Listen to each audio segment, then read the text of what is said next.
I think that if you are the type of person that finds humor in someone else's misfortune, slipping on the banana peel. And I'm not talking about slapstick comedy on TV. I'm talking about real life. If you find humor in that, that tells me an awful lot about you. It tells me that you're common. And by common, I mean you're common. And you represent mode, median, mean. You represent, I would think, a fair portion of the population. I think that's safe to say.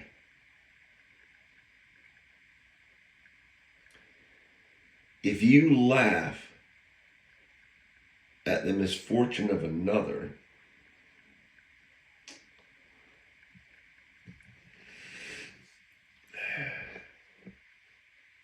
you give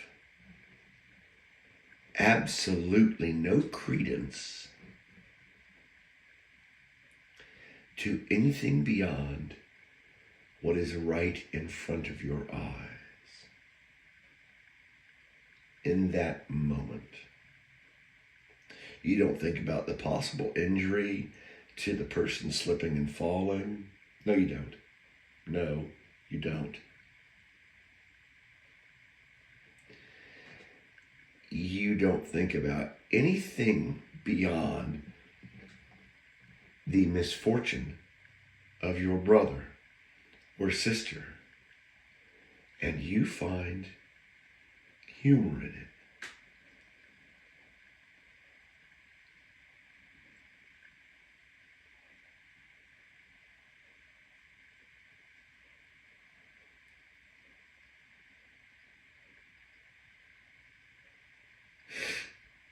Do you understand how wretched that makes you?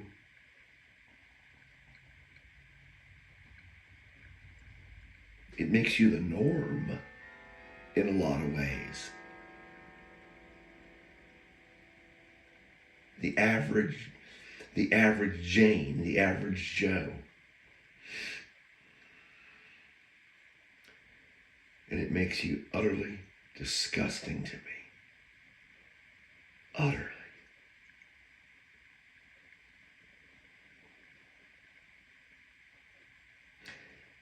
How he didn't erase us, I'd have called Mulligan. I'd have called Mulligan right there. Even though I know that's not what he intended. Nothing happens in God's universe without his permission. And impetus, perhaps. But knowing me with my impatience, I'd have called Mulligan on that. I'd have been like, no, this is not entirely successful. To use Dr. Daystrom's, is that like second person past participle? Not a dangling participle though, but Papa. When Captain Kirk cites Dr. Daystrom, quote, not entirely successful. Okay, whatever. I need a grammarian.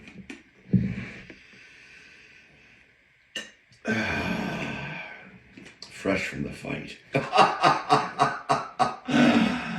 Oh yeah, baby.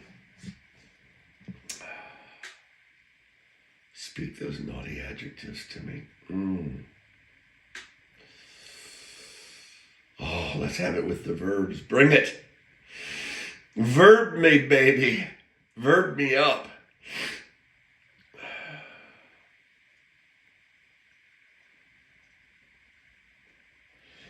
I think one of the fondest memories I have of little D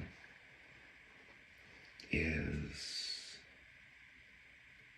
because he is on the path of MS. At the time, we were in DC and it began to rain. I think the cold got to his bone faster than it would, say, somebody that maybe doesn't have MS. And I remember him reaching out for me. This is a big, we call him Little D. He's a big man who in his day he could take care of me in short order. He's a boxer in the Air Force. I know I've mentioned him before, but my fondest memory of him is when he just, he held out his hand. He knew I was his wingman at that point. We had become the Salt and Pepper crew.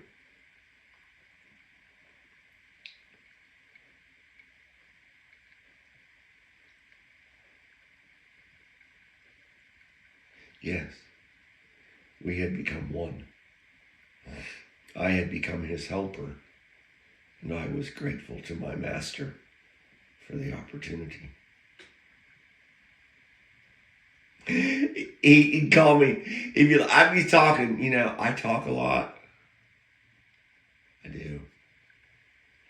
And we'd be in the car, and I'd be running my mouth about something.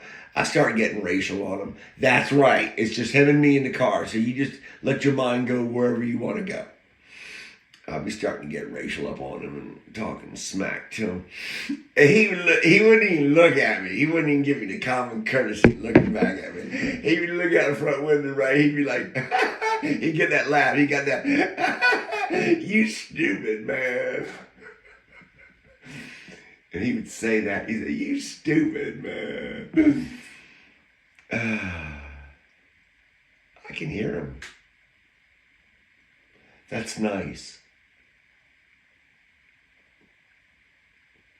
Now, let me tell you about the one unpleasant memory I have of Little D. And there's only one.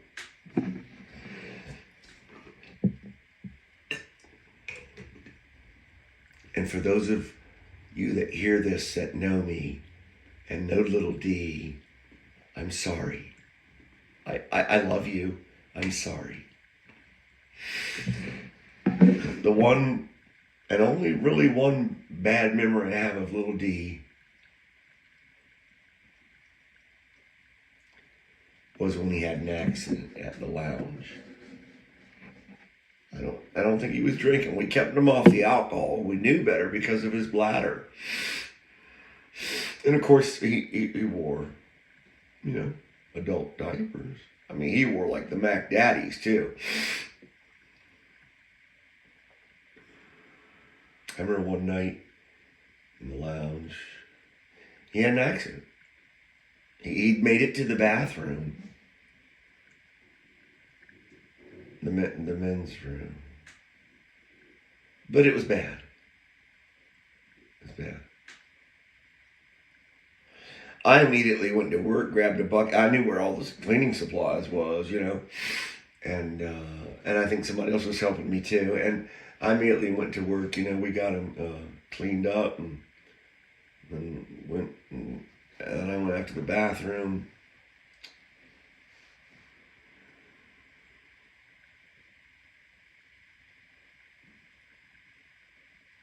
I'm fine with it. Truth be told, I'm fine with it. I don't see a problem here. I really did not see a fucking problem. No, I did not. I saw a man with multiple sclerosis who was walking the path, who's slowly deteriorating, losing his bodily functions. And I saw a proprietor who, probably not at her own behesting, whispering into my ear. It was probably him, the ex-cop.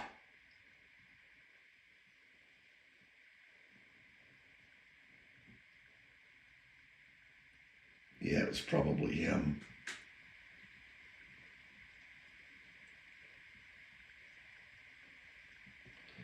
And all everyone seemed to be concerned about was the state of Maryland and the health department. That's all people seem to be worried about.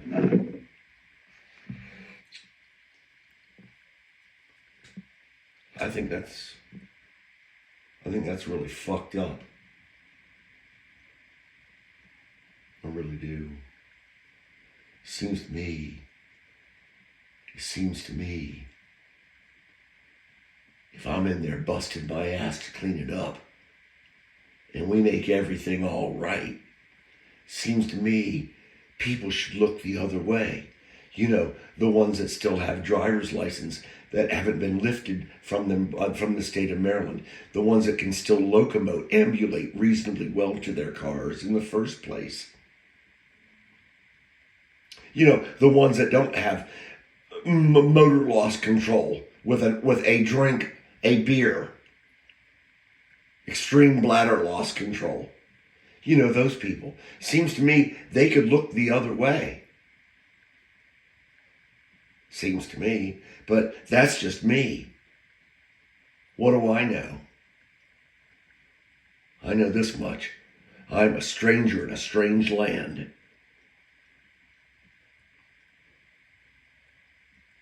That's what I know. And I've known it from before my birth. I believe that now. Я скучаю по тебе. I miss you.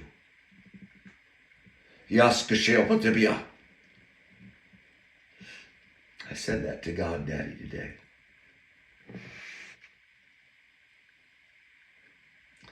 I say that I reticently confess that I am one of you.